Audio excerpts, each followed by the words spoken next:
அண்மை செய்தி. இடைநிலை ஆசிரியர்கள் போராட்டத்தால் சென்னை மெரினா காமராஜர் சாலை ஸ்தம்பித்தது. இதனால் காமராஜர் சாலையில் பேரணி செல்ல முயன்றபோது போலீசாருக்கும் ஆசிரியர்களுக்கும் இடையே தள்ளுமுள்ளானது ஏற்பட்டிருக்கிறது. மேலும் விவரங்களோடு இணைகிறார் செய்தியாளர் ராஜேஷ். வணக்கம் ராஜேஷ், விவரங்கள். வணக்கம். இடைநிலை ஆசிரியர்கள் 4வது நாளாக போராட்டத்தில் ஈடுபட்டு வருகிறார்கள். சென்னை மெரினா கடற்கரையை ஒட்டிய காமராஜர் சாலை ஸ்தம்பித்திருக்கிறது. 2 புறமும் வாகனங்கள் செல்ல முடியாத ஒரு சூழல் ஏற்பட்டிருக்கின்றது. இடைநிலை ஆசிரியர்கள் என்பவர்கள் தமிழகத்தில் உள்ள அரசு பள்ளிகளில் 1 முதல் 5ஆம் வகுப்பு வரை பாடம் நடத்தி வருகின்றார்கள். இவர்கள் சுமார் 65,000க்கும் மேற்பட்டோர் இருக்கக்கூடிய நிலையில இதில் 20,000 பேர், அதாவது 2009ஆம் ஆண்டுக்கு பிறகு பணியில் அமர்த்தப்பட்ட சுமார் 20,000 பேர் தங்களுக்கு சமமான ஊதியம் வழங்கப்படுவதில்லை. 2009ஆம் ஆண்டு மே மாதத்திற்கு முன்பு பணியில் ஈடுபட்டவர்களுக்கு கூடுதலான சம்பளமும், ஜூன் மாதத்திற்கு பிறகு பணியில் நியமனம் செய்யப்பட்டவர்களுக்கு குறைவான சம்பளமும் வழங்கப்படுவதாக குற்றச்சாட்டுகளை முன்வைக்கிறார்கள். அவர்கள் தொடர்ந்து 4வது நாளாக சென்னையில போராட்டத்தில் ஈடுபட்டு வருகிறார்கள். முதல் நாளில் டிபிஐ வளாகத்தின் முன்பு போராட்டத்தில் ஈடுபட்ட அவர்கள் அடுத்து சிஇஓ அலுவலகம் எதிரிலும், நேற்று சென்னை கலெக்டர் அலுவலகம், மாவட்ட ஆட்சியர் அலுவலகத்தின் முன்பும் போராட்டத்தில் ஈடுபட்டனர். இன்றைய தினம் தற்போது எழிலகத்திற்கு எதிரிலே அவர்கள் 1000க்கும் மேற்பட்டோர் தற்போது சாலையில அமர்ந்து தர்ணா போராட்டத்தில் ஈடுபட்டுக் கொண்டிருக்கிறார்கள். இந்த போராட்டத்திற்கு வந்திருக்கக்கூடியவர்கள் அனைவரும் ஆசிரியர்கள், தமிழ்நாட்டின் அரசு பள்ளிகளில் பணியாற்றக்கூடிய இடைநிலை ஆசிரியர்கள் இந்த போராட்டத்தில் முன்னெடுத்திருக்கின்றார்கள். அவர்கள் டிபிஐ வளாகத்தில் போராடுவதற்கு அனுமதி கேட்டார்கள். ஆனால் டிபிஐ வளாகத்தில் போராடுவதற்கு அனுமதி கொடுக்கப்படவில்லை.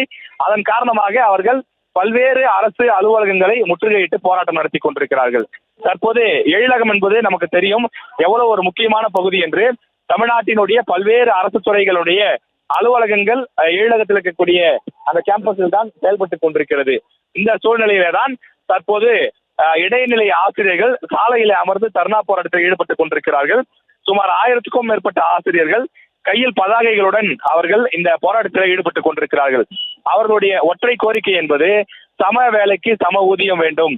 அதாவது 1 முதல் 5ஆம் வகுப்பு வரை பணியாற்றக்கூடிய இடைநிலை ஆசிரியர்கள் மற்றவர்களுக்கு என்ன சம்பளம் வழங்கப்படுகிறதோ அதே போல எங்களுக்கும் சம்பளம் வழங்க வேண்டும். 2009க்கு பிறகு பணி நியமனம் செய்யப்பட்ட தங்களுக்கு ஊதிய முரண்பாடு இருப்பதாக சொல்கிறார்கள். இதற்கு முன்பு பணியாற்றியவர்களுக்கும் இப்போது பணியாற்றுபவர்களுக்கும் 16,000 ரூபாய் முதல் சுமார் 24,000 ரூபாய் வரை ஊதிய முரண்பாடுகள் இருப்பதாக அவர்கள் குற்றச்சாட்டுகளை முன்வைக்கிறார்கள். எனவே அவர்கள் தற்போது இந்த போராட்டத்தை முன்னெடுத்திருக்கின்றார்கள். அரையாண்டு விடுமுறை விடப்பட்டிருக்கக்கூடிய காரணத்தினாலே இந்த அரையாண்டு விடுமுறையிலே பள்ளி மாணவர்களுக்கு எந்த விதமான பாதிப்பும் இல்லாமல் இந்த போராட்டத்தை தாங்கள் முன்னெடுத்திருப்பதாக குறிப்பிடுகிறார்கள். இடைநிலை ஆசிரியர்கள் போராட்டத்தின் காரணமாக காமராஜர் சாலை தற்போது ஸ்தம்பித்திருக்கின்றது. நமக்கு தெரியும், காமராஜர் சாலை என்பது மிக மிக முக்கியமான சாலை. டிஜிபி அலுவலகம் இந்த சாலையில் தான் இருக்கிறது. சென்னை உயர்நீதிமன்றத்திற்கு செல்ல வேண்டுமானாலும் இந்த சாலை தான். அதே போல தலைமைச் செயலகத்துக்கு செல்ல வேண்டுமானாலும் இந்த சாலை தான். அதே போல சென்னை பல்கலைக்கழகம், மெட்ராஸ் யூனிவர்சிட்டி இந்த சாலையில தான் இருக்கிறது. எனவே பல முக்கியமான இடங்களுக்கு செல்லக்கூடிய பிரதான சாலையிலே 1000க்கும் மேற்பட்ட ஆசிரியர்கள் அமர்ந்து விட்ட நிலையிலே தற்போது இது பெரும் சிக்கலை உருவாக்கி இருக்கிறது. 2 புறமும், அதாவது வடக்கிலிருந்து தெற்கு பக்கமும், தெற்கிலிருந்து வடக்கு நோக்கியும் செல்ல முடியாத ஒரு சூழல் ஏற்பட்டிருக்கிறது. கலங்கரை விளக்கம் முதல் தலைமைச் செயலகம் வரை தற்போது வாகனங்கள் வரிசை கட்டி நிற்பதை பார்க்க முடிகின்றது. இது முக்கியமாக அலுவலகத்திற்கு செல்லக்கூடிய நேரம். இன்று திங்கட்கிழமை, ஏற்கனவே விடுமுறை எல்லாம் முடிந்து இன்றைக்கு தான் பலரும் தங்களுடைய அலுவலகத்திற்கும் பல்வேறு வேலைகளுக்காகவும் சென்று கொண்டிருக்கிறார்கள். பணி நேரத்திலே இந்த சாலை மறியல் போராட்டம் நடைபெறக்கூடிய காரணத்தால் பலருக்கும் சிரமம் ஏற்பட்டிருப்பதை பார்க்க முடிகின்றது. வாகனங்கள் வரிசை கட்டி நிற்கின்றது. கிட்டத்தட்ட 2 கிலோமீட்டர் தூரத்திற்கும் மேலே வாகனங்கள் வரிசை கட்டி நிற்பதை பார்க்க முடிகின்றது. சென்னை உழைப்பாளர் சிலையிலிருந்து கலங்கரை விளக்கம் வரை வாகனங்கள் வரிசை கட்டி நிற்கிறது. அதே போல நாம் வடக்கு பக்கம் பார்க்கும்போது தலைமைச் செயலகம் வரை வாகனங்கள் வரிசை கட்டி நிற்கின்றது. வாகனங்கள் வேறு வழியாக செல்ல முடியாத சூழல்.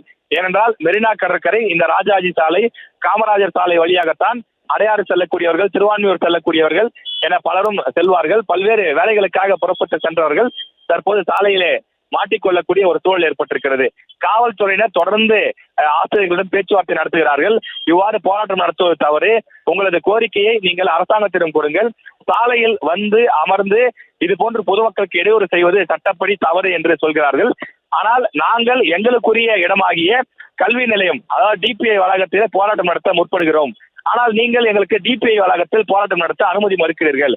அதனால்தான் வேறு வழி இல்லாமல் நாங்கள் பல்வேறு அரசு அலுவலகங்கள் நோக்கி வரக்கூடிய சூழல் உருவாகி இருக்கிறது. எனவே எங்களது கோரிக்கையை நிறைவேற்றும் முறை நாங்கள் கலைந்து செல்ல மாட்டோம் என்று நடு சாலையிலே அமர்ந்து விட்டார்கள். அவர்களை குண்டுக்கட்டாக தூக்கி காவல்துறையினர் கைது செய்து கொண்டிருக்கிறார்கள். நாம் திரையிலே பார்க்கின்றோம். ஆண் ஆசிரியர்கள், பெண்பால் ஆசிரியர்கள் என இருபால் ஆசிரியர் பெருமக்களும் தமிழ்நாட்டின் வெவ்வேறு பகுதிகளிலிருந்து வந்திருக்கின்றார்கள். தொடர்ந்து கண்டன முழக்கங்களை எழுப்பிக் கொண்டிருக்கிறார்கள். சம வேலைக்கு சம ஊதியம் வேண்டும், எங்களது ஊதிய கோரிக்கையை கேட்டு நாங்கள் 15 ஆண்டுகளாக போராடி கொண்டிருக்கிறோம், இதற்கு மேலும் எவ்வளவு போராட்டம் தான் நடத்துவது, எங்களுடைய கோரிக்கையை நிறைவேற்றிக் கொள்ளுங்கள் என்று சொல்லி சாலையிலே அமர்ந்து தர்ணா போராட்டத்தில் ஈடுபட்டு வருகிறார்கள்.